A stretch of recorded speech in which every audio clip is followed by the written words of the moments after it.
talking IG, and I have not told Facebook that I am live. I have not added the channel. So I'm thinking I'm live for 2 minutes, and I have not been live at all on Facebook and YouTube. So now that I am live, let me go ahead and try to share this broadcast with people. Y'all, I'm telling you, just hold on a second. Hold on a second. The Lord is getting ready to bless us today. The Lord is getting ready to bless us today. Let those who have ears to hear what the Spirit of the Lord is saying. Let those who have ears to hear what the Spirit of the Lord is saying.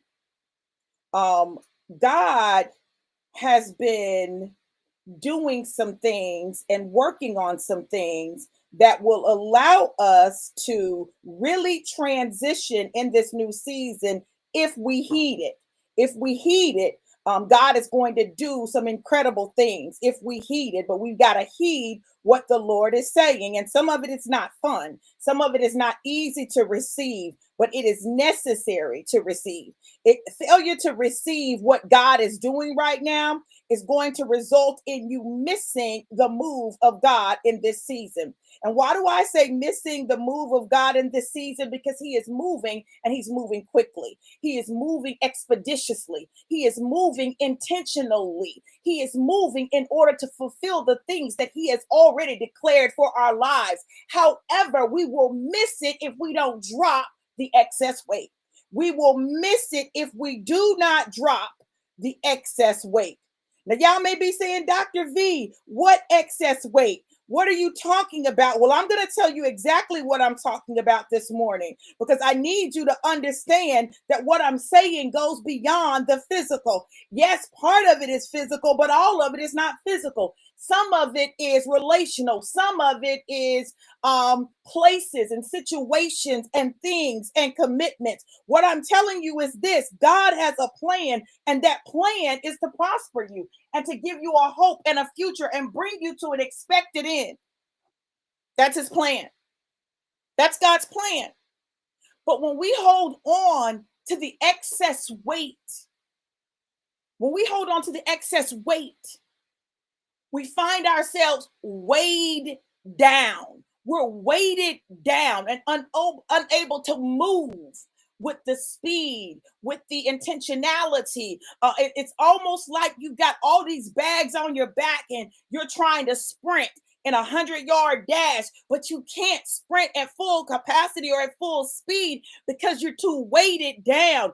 This is the time to release the excess weight. Now, when you're in training, excess weight is good. Okay. So listen, 2024 was a year of training. Okay. Would y'all agree with that? 2024 was a year of training. You found yourself with excess weight that you were carrying around, whether it was physically or relationally or emotionally or mentally or financially. You had some excess weight that you were carrying around. The good news is 2025 is designed for you to release the excess weight. So now, where you would have been struggling, just running like you normally would, will make you go faster than you ever thought. It'll make you go faster than you ever thought. Why? Because the excess weight trained you to go harder. The kids were laughing at me. They said I look like a Rick Ross meme. but you'll be able to go harder, faster. You'll be able to go harder, faster. Now, I'm not saying I have all the answers, but let me tell you who got the answers. God does. He has all the answers when it comes to the excess weight that you are carrying. He has all the answers when it comes to the excess weight that you need to drop. He has all of the answers. Our problem, I'm just going to be real. I'm going to talk about me because maybe it ain't you, okay?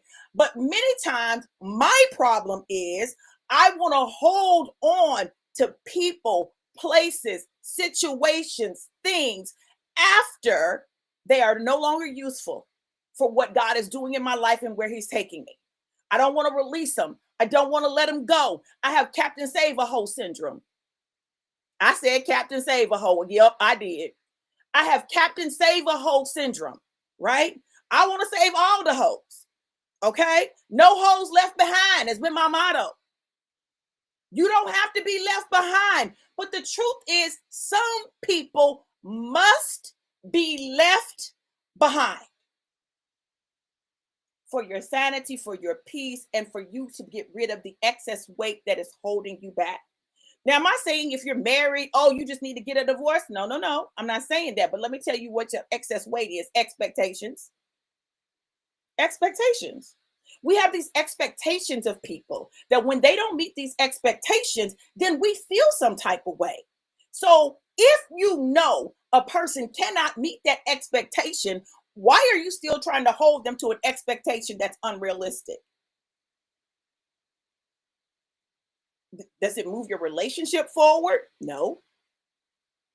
Does it get you closer to God? No.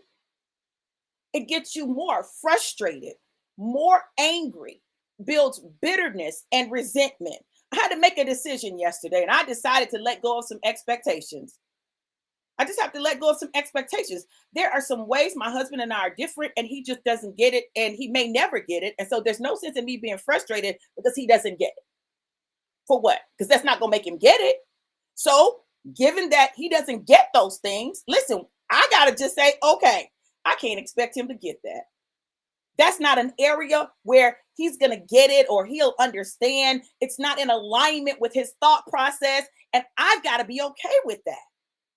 Our problem is we want to make people get it instead of going with the natural flow. Because I'm going to tell you this: once you know your purpose, once you know what God is calling you to do, when you get in motion and you start doing that, you will automatically draw those people with a like mind. You will draw those people who get it. And while he may not get this piece, he gets these other pieces. You understand? We want everybody to get every piece of the equation, every piece of the puzzle. We want them to be there for all of it, but everybody can't do everything. And so when it comes to your assignment, you're going to be misunderstood. I was talking to my therapist yesterday, and she says, I can imagine it must get frustrating to be misunderstood. Yes, it is frustrating to get misunderstood when you expect to be understood. So I had to realign my expectations. Let me not focus on whether or not people understand who God has created me to be, right? Because they'll never get the totality of who God has created me to be because they're not me. And I'll never understand the totality of who they've been created to be because I'm not them.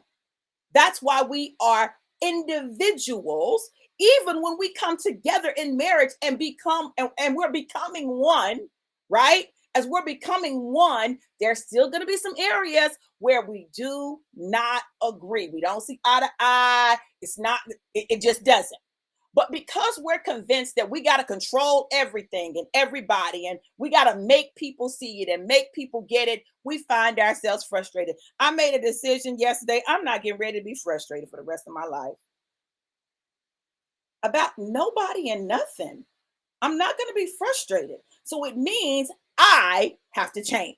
See, we want other people to change, but it's not about them changing. It's about us changing.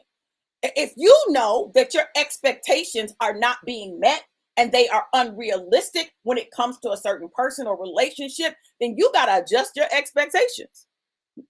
Some relationships you'll have to let go of. Some relationships you'll shift. But you gotta do something. See, there's a concept in psychology called cognitive dissonance. Cognitive dissonance is when we believe one thing, but we do something else.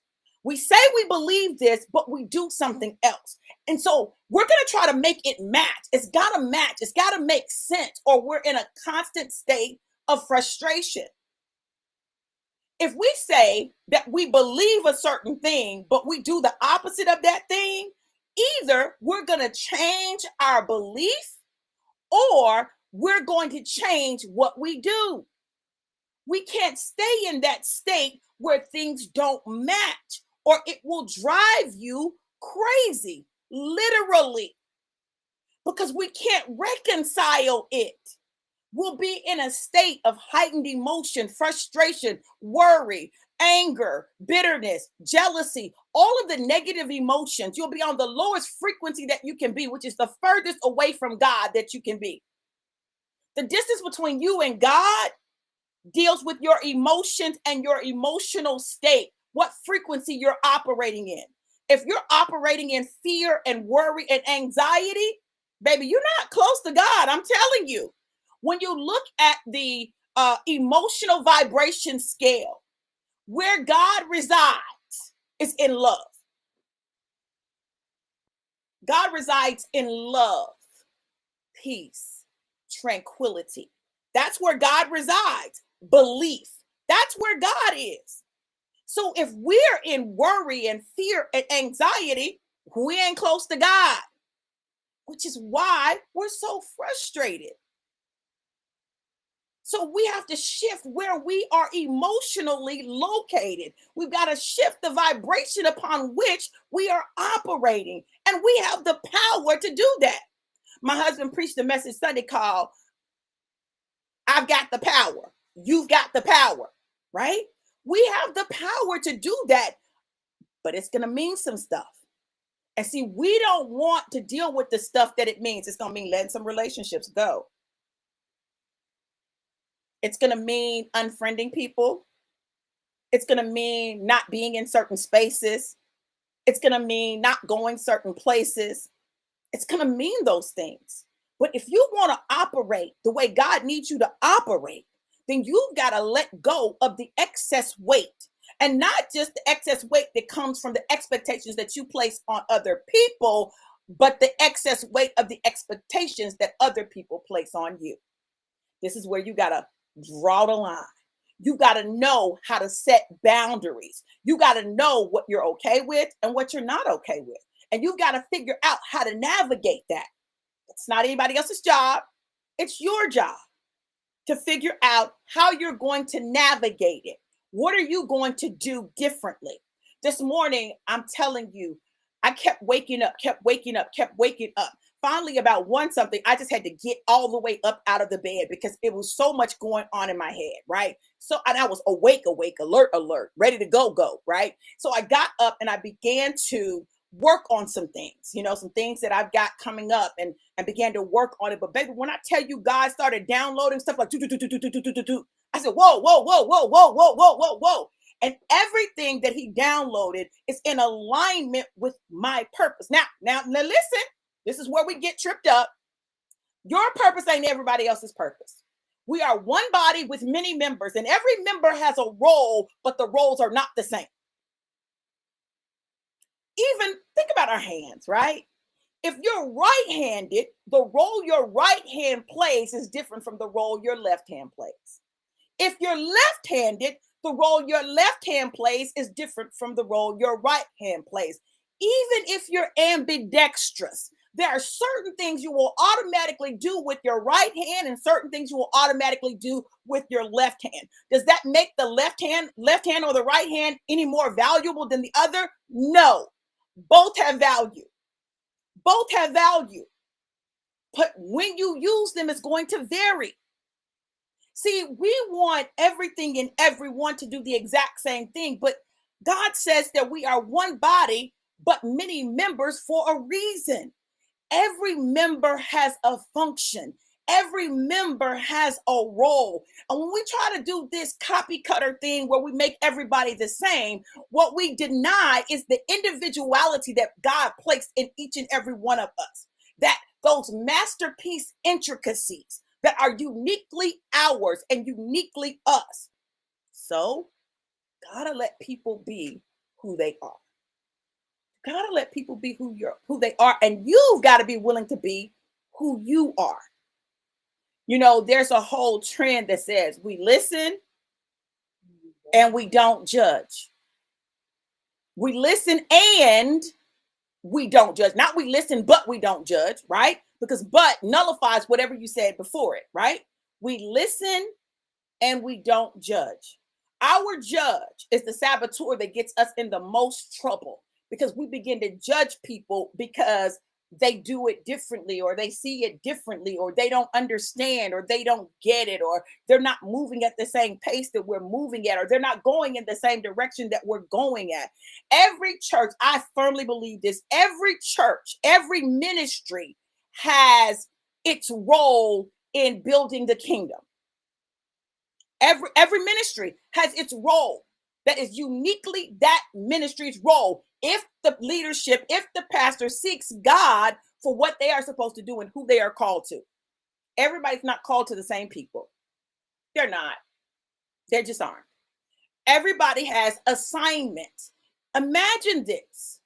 Imagine a world where all ministries find out who that ministry is called to, and the people who are called to those people connect with that ministry.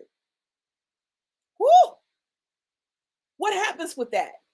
Then everybody's going in the same direction. Now, just because they're called to those people doesn't mean that they're going to do the exact same thing the exact same way. It doesn't mean that. I have to just acknowledge and admit, listen, I am called to kingdom health, wealth, education, a total person approach to ministry. That's what I'm called to.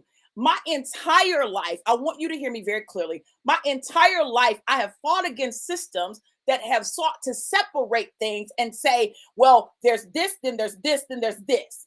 I always find a way to integrate those things in my life because it allows me to do them without feeling all split up and torn apart. When I was teaching, it was you have teaching, research, and you have service, right? Well, I found ways where I could teach, do research, and do service all together in similar activities. So I'm doing all three, but I'm doing it at the same time. That's how I'm wired. I do it at the same time. I am definitely an educator. I'm definitely a teacher. I'm also a storyteller, right? I love telling stories. I'm also a mathematician. I'm about them numbers. I believe numbers tell a story as well. I'm about frequencies because frequencies also tell a story. So we are living our lives with pieces of God's puzzle that we're operating with, but not the whole puzzle. So we're just operating with pieces, the pieces that this person said are okay, and the pieces that that person said is okay, instead of looking at everything that God has created for us. What did he say? He said everything that he created was good. But wait, God, wait. Because did God not create Lucifer? If God created Lucifer, who we know now as Satan, was he bad at creation? Or is he good off track? And that has created the problem, right? He was created one way, but he used his will to do something else. God gives us all free will. All of us have free will. And one of the greatest problems we have is allowing other people to exercise their free will. Because if they don't do what we think they ought to do, they're doing it wrong. They're wrong and we're right. No, you're different. You're different. We get so caught up in evaluation and wrong and right that we miss the opportunity to have people with different approaches to the world come together and come up with unique, creative solutions to life's problems, unique, creative solutions to kingdom problems, unique, creative solutions because we want everyone to view everything the same. It's not everybody's job to view it the same. So for me, I am a kingdom entrepreneur. Listen, I'm telling you, everything I do, I'm going to find entrepreneurship in it. If I wear a makeup, I'm going to find a way I can make money off the makeup that I wear. If I shop in a particular place, I'm going to try to see if they have a discount, a loyalty program, a referral program. If I use a computer program and it has an affiliate program, because I know people are going to ask me what I use, I'm going to send them my affiliate link. It's how I'm wired. I believe that everything that we do ought to work together. At least for me, that's a necessity. May not be a necessity for you. And I'm not judging you. I'm just telling you what I need. There is so much left on the table. The word of God says in Deuteronomy 8:18 that I have given you the ability to obtain wealth. That's where we stop. We want to stop right there with I have given you the ability to obtain wealth, but that's not where it stops, y'all. So let me go a little further and read the rest of the text because the rest of the text is important. Deuteronomy 8:18.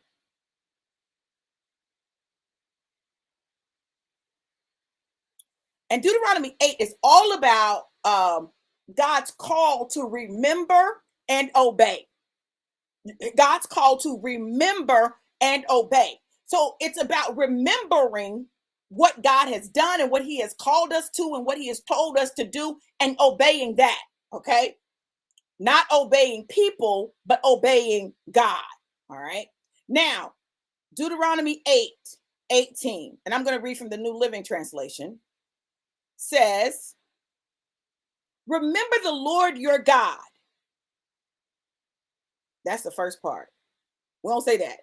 We say he has given us the ability to obtain wealth. That ain't how it starts. It starts with remember the Lord your God. He is the one who gives you power to be successful. But why? Why does he give you power to be successful? For you to just become wealthy, for you to just have money? No, no, no, no, no. There's a reason God has given us the ability to obtain wealth, the ability to become successful. And it is in order to fulfill the covenant he confirmed with your ancestors with an oath. Well, what ancestors did he confirm a covenant with an oath? Abraham. He confirmed his covenant with Abraham with an oath. He swore upon himself. Listen, God wants the world to see his covenant fulfilled, but he is a covenant keeping God. That's why we have to remember the Lord our God. We've got to remember him. Anytime we take him out of what we do, we're going to find ourselves struggling. Okay, so let's talk about it. This whole concept of church and state and everything is separate. Listen, God shows up when I show up. If I'm there, God's there. Why? God is in me and I am in him. So if I show up, God shows up. I don't have to recite scripture to allow God's principles to be reflected in my words or my actions. And just saying God's words means absolutely nothing when your life does not reflect that. And the greatest thing that you can do when it comes to God, and I want y'all to hear me, is love. Because God is love. But what do we know about love? What do we know about love? Love is patient. Love is kind. Love does not keep a record of wrongdoings. So if we're keeping records, we're wrong. Our love is flawed. And I'm not talking just to y'all, I'm talking to me. I'm talking to me. This is what I need you to understand. What God is doing in 2025 is calling us to remember and obey. But the focus isn't on the things that people have made it about in the church. It's on really being able to love. Because in the first two commandments, all the other commandments are encapsulated.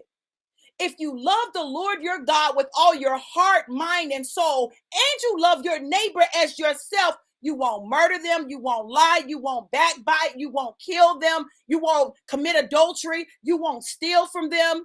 You understand? When you really love someone, do you steal from someone that you love? I know you might say, well, I had a loved one and they were on drugs and they weren't loving you then. They weren't loving you then. They were loving their habit. They were loving themselves so much it didn't matter who they hurt. We've got to drop the excess weight. And we can no longer say, y'all, and I'm just telling y'all because I'm sick of it. Okay. We can no longer say that we love God, but we don't take care of our bodies. You're a liar and the truth is not in you. Dr. V, how can you say that? If God resides in you and you reside in him and you don't take care of your body, you don't love God.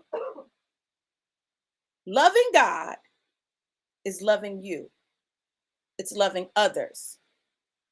It's doing the things that you need to do. It's not being perfect. I'm not talking about you got to do everything perfect and you can't eat meat and you can't eat that. And because we know that the Bible dealt with that, right? But there are some things that we must do. There's some things that we have to take care of. And we have to take care of this body because we get one. It's it. And our failure to take care of it shows up when we get older.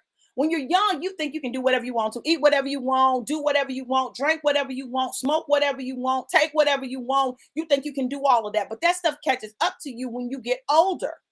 Why? That stuff is still in your body. It's still in your body.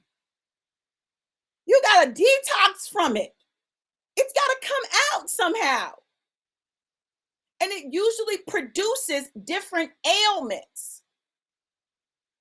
Now, if you don't know the ailments that are produced by your choices, then you're just making random choices. But if you know smoking leads to cancer or increases the chances of you getting cancer, lung cancer anyway, and you continue to smoke, what you're saying is, I'm okay with getting cancer. That's what you're saying. And we can make it pretty and we can do all that. If you are sexually active and you're not married and you're having sex with multiple people over time, I'm not talking about at the same time, okay? Over time, it's going to affect you because every person that you have sexual intercourse with, whether it is penetration with your genitals or some other kind of penetration, some other form of sexual activity, you now have a piece of that person in you and they have a piece of you in them. You're connected. You're one. So now you got all these random pieces floating around wondering why you're schizophrenic, why you acting all crazy.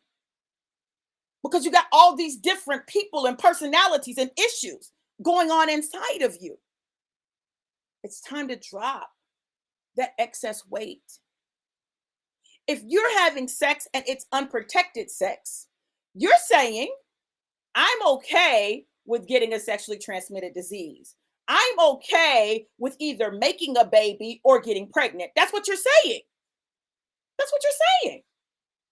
Because doing that increases the likelihood of those things happening in your life. You can't say, I didn't know having unprotected sex was going to produce a baby or have the potential to produce a sexually transmitted disease. I remember the first time I got pregnant and I knew in the moment, oh, that was a baby. Now, mind you, I hadn't thought about the fact that we have an unprotected sex. It wasn't the first time we had unprotected sex, but I had not thought about it. It was not on my mind at all. I was so excited to be with him. I just wanted to be with him. I wanted to be loved. I wanted to be liked. So at that moment, when I realized, whoa, that's a baby, it hit me. I'm out here having unprotected sex. But check this out. Did that stop me from having unprotected sex? Nope. You see what I'm saying? So I can't say I'm surprised if I end up pregnant again. I can't say I'm surprised if I end up with a sexually transmitted disease. Y'all, we walk around in these illusions that we create for ourselves so that we don't have to deal with ourselves honestly. We don't have to be real with ourselves about ourselves. Listen, I don't have time to be trying to make other people be real with themselves about them because I'm busy trying to be real with me about me. And if you focus on being real with you about you, I don't know how you got time to be telling everybody else what they need to do and how they need to do it and judging them. Yo, we gotta focus and get rid of the excess weight. Physically, mentally, emotionally, spiritually, and financially. So that we can be who God created us to be. God didn't create Lucifer to be Satan, but he became Satan. Does that mean God shouldn't have created him? No. God knew when he created him because God is an all knowing God. It didn't catch God off guard. It didn't catch God off guard when Adam and Eve were in the garden and they ate from the tree. That's why he told them, you can eat from all the other trees, but these two trees, don't eat from these two trees. But you can eat from all the other trees. You know what they heard? Don't eat from these two trees. Why can't we eat from these two trees? And that's the very thing that Lucifer used to tempt them into sin. The same is true with us. We focus so much on what we can't do that we don't value and appreciate, and we're not grateful for all the things that we can do. I told you I had to come to a conclusion within myself. My husband, it's something, some stuff that we just didn't agree on, or he couldn't see my perspective on. Well, guess what? Am I going to throw my marriage away because he doesn't see my perspective? Or I don't feel like he's understanding what I'm saying? No. Why? There's so many other things that he does so well and that we agree on and that we connect on. We want to allow the quote unquote negatives, but let's just say the differences. We want to let the differences be our decision makers in our relationships.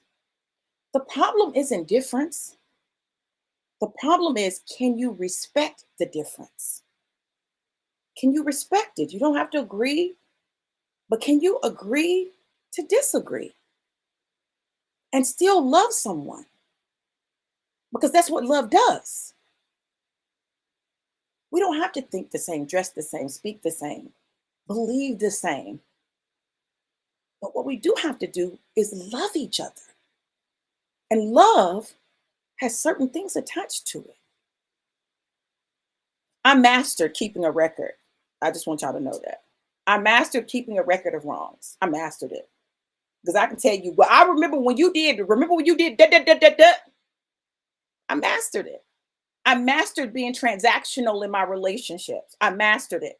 I mastered keeping track of what I've done and what you've done and weighing it and seeing who's doing more. I've mastered that. But what I have not mastered is love. I haven't mastered it. Because if I mastered it, I wouldn't keep a record. Real love doesn't keep a record. If you're keeping records on what you've done and what someone else has done, and you're comparing it, you haven't mastered love. And I would wager that 99.9% of us haven't mastered love. So we got some loving to do. Starting with loving ourselves enough to pursue relentlessly the purpose for which we were created. the destiny that God has set before us, and finding those people who are supposed to be a part of that destiny and being a part of the destinies of those that God has called you to be a part of, not because you believe everything exactly the same, not because you do everything exactly the same, not because you are the same person, but because it is your God-given assignment, and to do it with joy, to go through your trials and tribulations with joy, to count it all joy when diverse temptations and trials come your way, because it means God is growing you, to find out what's the lesson and what's the blessing, because there's always a blessing in everything that happens in our lives. Every encounter, every situation, every conversation, every conflict, there's always a lesson for us. We're good at seeing the lessons for other people, not so good at seeing the lesson for us. 2025 is a year when it's time to get crystal clear about God's vision for your life, about your assignment, and completing your assignment. There are a lot of good things you can do, but good things are not necessarily the same as God things. It doesn't make it a bad thing, but it doesn't make it a God thing for you. And just because something's a God thing for me doesn't mean it's a God thing for you. So I can't be mad at you because what's a God thing for you doesn't align with my desires and what I want to do. I have to accept that. I still have to do the God thing, but I have to accept that I might have to find another way to do it, another place to do it, other people to do it with.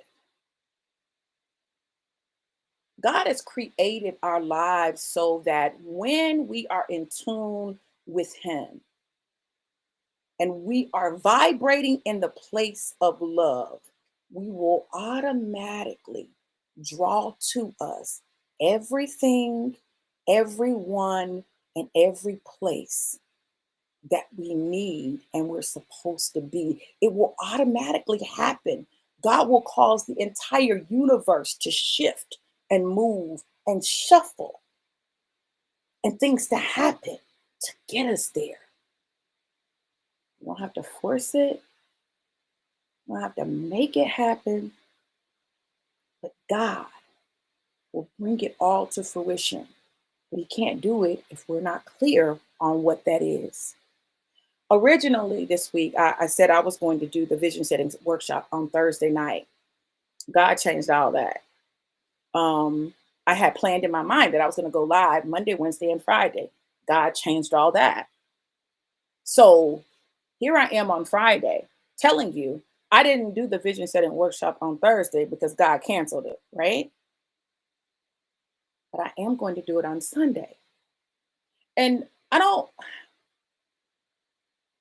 God is still working on me. God is still working on me. I want to make that plain. I don't want to. I don't want people to think that I'm saying that I've got it all together. I don't. God is still working on me. I am constantly in a state of transformation. God is transforming me. God is transforming me. And as God transforms me, what I'm learning is I've got to be patient with other people the same way I need other people to be patient with me. We've got to know that what God is doing in this season is bigger than us. Lord, I done missed all y'all's comments, y'all. I listen, and I done put the wrong thing up. Hold on. I done missed all y'all's comments, all of them, right? I'm gonna have to go back and look at um the comments, y'all. But I'm telling you, when we understand that God has a plan, and our focus is more on aligning with God's plan and drawing the people that are aligned with God's plan for our life and not making people be aligned, then life will flow. It'll flow. If you want to take the vision setting course, go to bit.ly/ Dr. V Vision Setting, bit.ly/ Dr. V Vision Setting, and register. The course is $50 for just the regular course. It's a 2-hour course. $50 for the course. We are going to do digital vision boards. But we're also going to do we're going to do some strategy stuff as well. It's not just going to be a vision board. We're literally going to hear God for the numbers for us, and we're going to begin to map some things out. We're going to listen to God and let God give us what he wants to give us so that the plan can be created, right? bit.ly/ Dr. V Vision Setting. There's also a VIP, which is $100. And what that extra $50 gets you is a 60-minute one-on-one session with me as we talk about your vision, the vision that God has given you and ways to accomplish it. And I will allow God to speak through me, whatever he wants to speak through me prophetically towards that vision.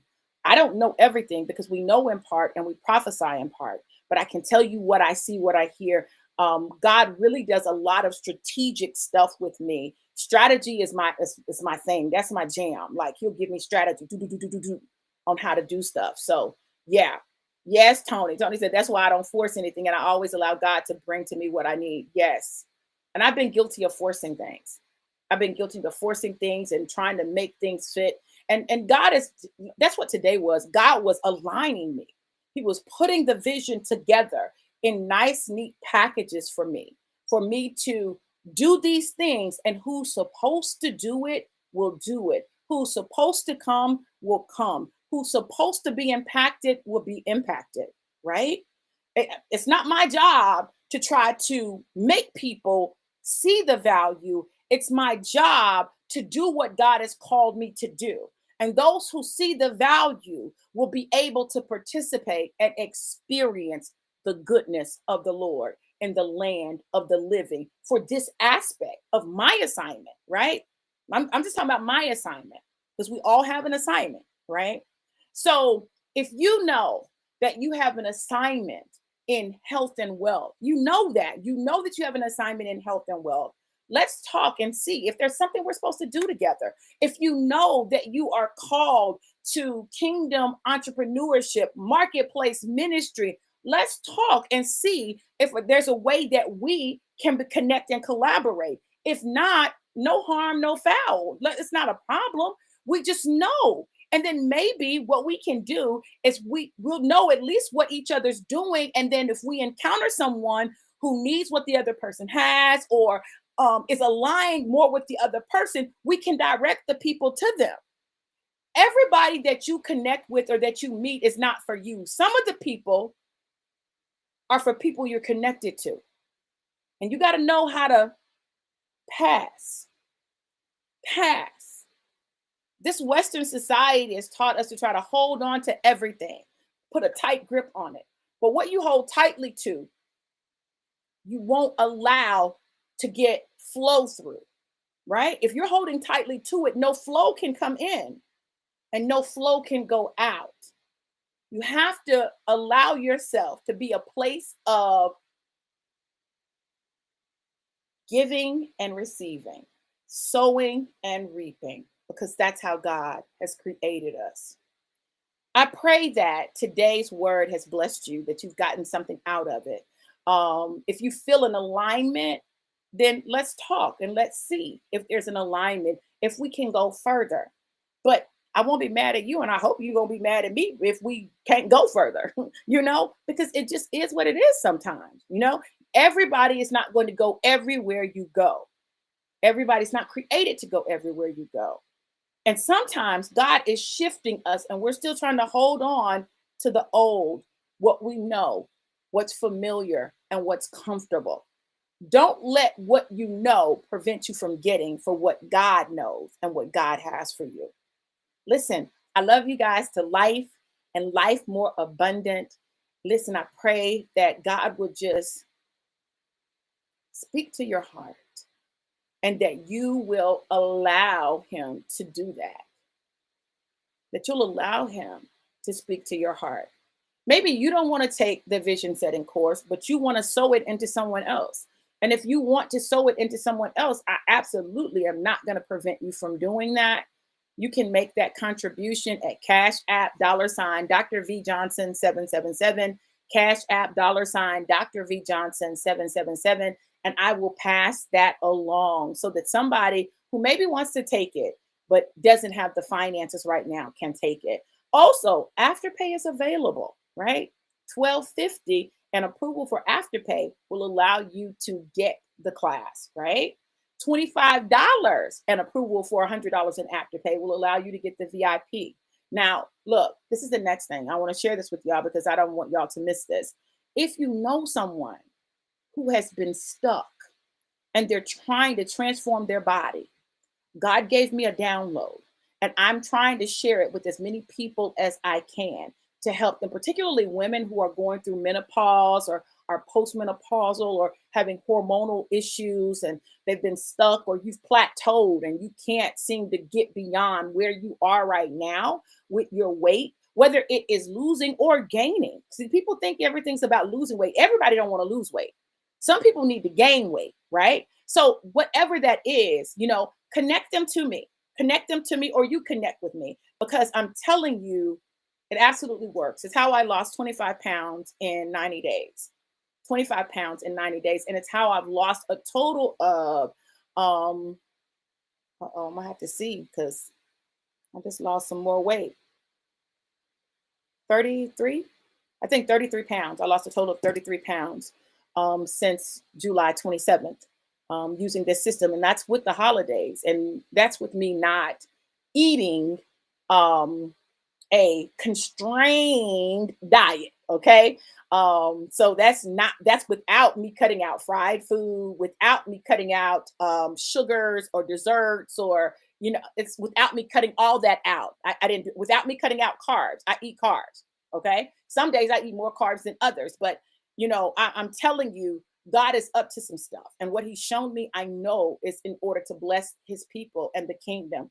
We should not be in the church overweight and struggling. And we should not have figured some things out and not provide other people with an opportunity to benefit from what we figured out, right? And this is an all natural way. This is a way that does not involve drugs. This is a way that will allow you to create a lifestyle that you can live with, and not a diet. This is not a diet. This is a lifestyle shift, right? It's a lifestyle shift it's my lifestyle hack, right? It's how, I could go through the holidays and not gain weight. Y'all, that's serious. And I ate. Micah, did I eat? I had turkey and dressing and macaroni and cheese and cornbread and collard greens and black eyed peas, and I had peach cobbler. I had cake. I had pound cake. I ate. I ate. I did, Lisa. I did.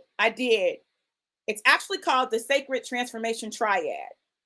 Yeah, and I'm launching it. I've got some people who are doing it now, but I'm launching it this month on a larger scale. So definitely get with me and I'll tell you how you can take advantage of it. Y'all, listen, I love you to life and life more abundant. Have an amazing, incredible, and epic day. Remember, if you haven't set your vision for 2025, join us on Sunday at 7 p.m. Eastern Standard Time, 6 p.m. Central Standard Time. It's 2 hours. It's going to be a digital vision board, but we're also going to talk strategy for how God is going to accomplish these things in 2025 in your life. Listen, I'm telling you, God wants you not only to see the vision, but he wants you to have the strategy to live the vision. All right. You guys have an amazing, incredible, epic day. Happy Friday.